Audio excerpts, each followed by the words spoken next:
भाषण च बोलण दा तुसीं मौका दिता।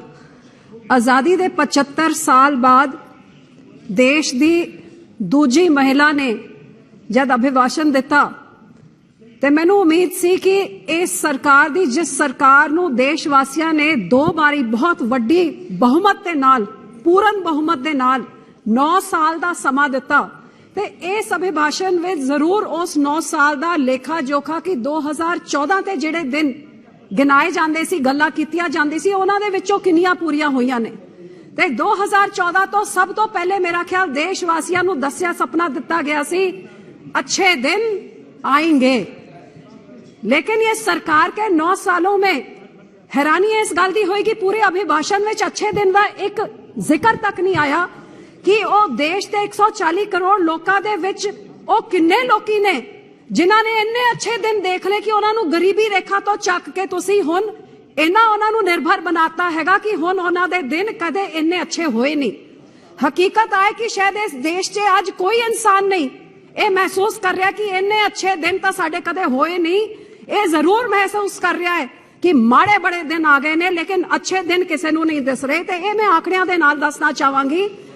इंटरनेशनल मॉनेटरी फंड की रिपोर्ट दसदी है कि पिछले 9 सालां च हर एक हिंदुस्तानी दे उत्ते जिथे 43,124 रुपीज का उहदे उत्ते कर्जा होंदा सीगा ये 9 साल बाद 1,09,375 रुपए हो गया। 250 गुना वध गया हैगा उन्हां दे उत्ते बोझ कर्जे दा। ये अच्छे दिन दे संकेत नहीं है। लेकिन जिहड़ी इनकम डिस्पैरिटी होंदी है वर्ल्ड इनइक्वालिटी रिपोर्ट कहती है कि देश के टॉप 10% लोगों के कोल 57% of the total national income आ गई है ते जिहड़े सब तो थल्ले 50% हैगे उन्हां दी नेशनल इनकम का हिस्सा केवल 13% रह गया हैगा। इन्नी वड्डी खाई 10% लोगों के कोल 60% दे इनकम देश की ते 50% गरीब दे कोल कल्ला 13%। ये तो बहुत चंगे दिन लग रहे ने। ते जे महंगाई की गल करिए तो वह 7वें आसमान च पिछले साल ते इस साल दे विच ही खान पीन की चीज़ां होन पेट्रोल डीजल होए हर एक चीज इन्नी महंगी हो गई है कि वड्डी वड्डी गल्लां 5 ट्रिलियन इकोनॉमी की गल असीं करदे हां। लेकिन ग्लोबल हंगर इंडेक्स 2022 की रिपोर्ट दसदा है कि 122 देशों विचों ग्लोबल हंगर इंडेक्स से आज हिंदुस्तान 107वें नंबर च हैगा।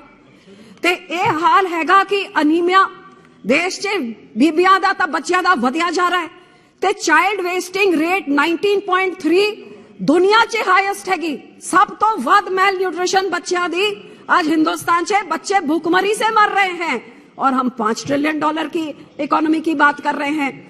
29.1 जो हंगर लेवल है India has been labelled as serious. आज दे लोग अपना ढिड नहीं भर सक रहे आज दे बच्चे भुखमरी दे नाल मर रहे हैगे ते असी कह रहे हैं अच्छे दिन ते हुण तां उन्हां नूं सपने आने भी बंद हो गए ने कि अच्छे दिन आणगे तो भरोसा चढ़ गया लेकिन हुण तां सपने भी नहीं आ रहे।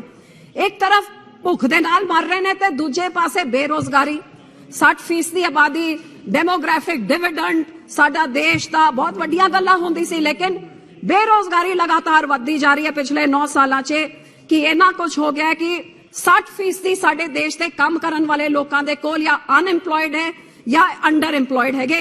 ये देश की हकीकत है।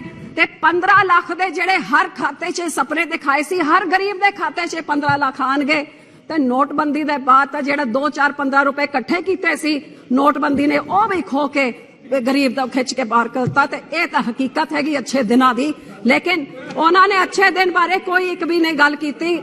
तो एक तरफ ना इस पे राष्ट्रपति जी ने कुछ बोला और ना ही उनके अभिभाषण में। लेकिन सर मैं एक किसान प्रदेश से आती हूं और मैं किसानों की बात जरूर डबल इंजन सरकार उस टाइम था डबल फार्मर इनकम किसान की आय दुगनी करी जाएगी 75वें साल का महा अमृत उत्सव पे डबल फार्मर्स इनकम और पूरे अभिभाषण में कौन से किसान का इनकम डबल हुआ वो गल चर्चा ही नहीं की कि खर्चा की होंदा सी। आज महंगाई के कारण किसान का हाल की है।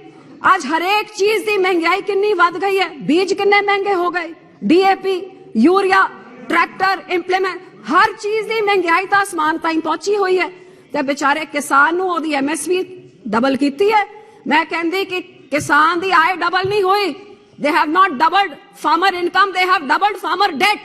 And this is, I will say, by statistics, because the Honorable Finance Minister in Rajya Sabha has said herself that outstanding debt of farmers has risen by over 53% in last 6 years.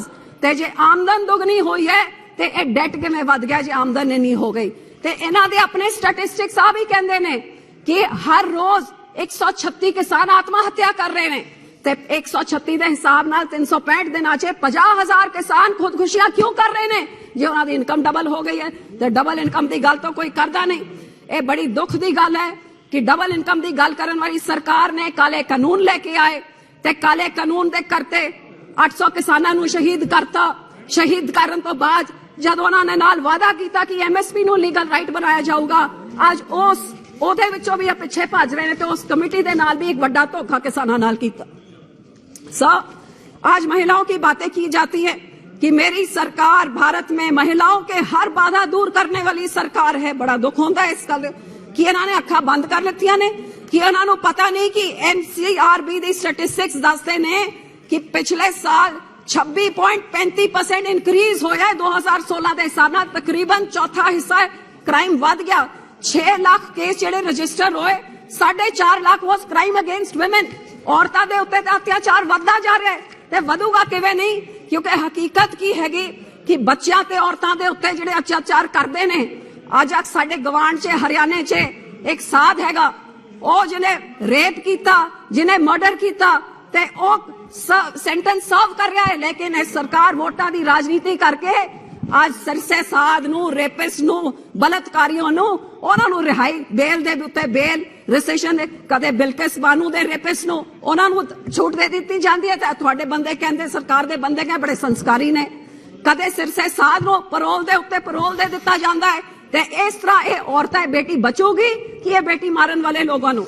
सब फिर महामहिम जी ने कहा हम गुरु नानक देव जी जैसे संतों के राह पे चल रहे हैं।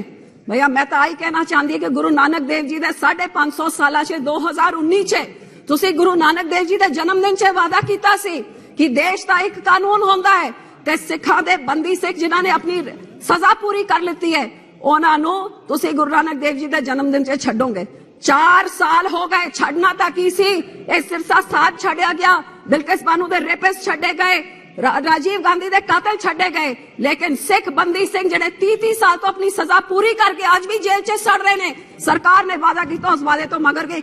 एक ही गुरु नानक देव जी दे राह च चलन वाली आखिर च लास्टली मैं यही कहना चाहूंगी, हर बारी ये सरकार सिखों के साथ वितकरा करती है।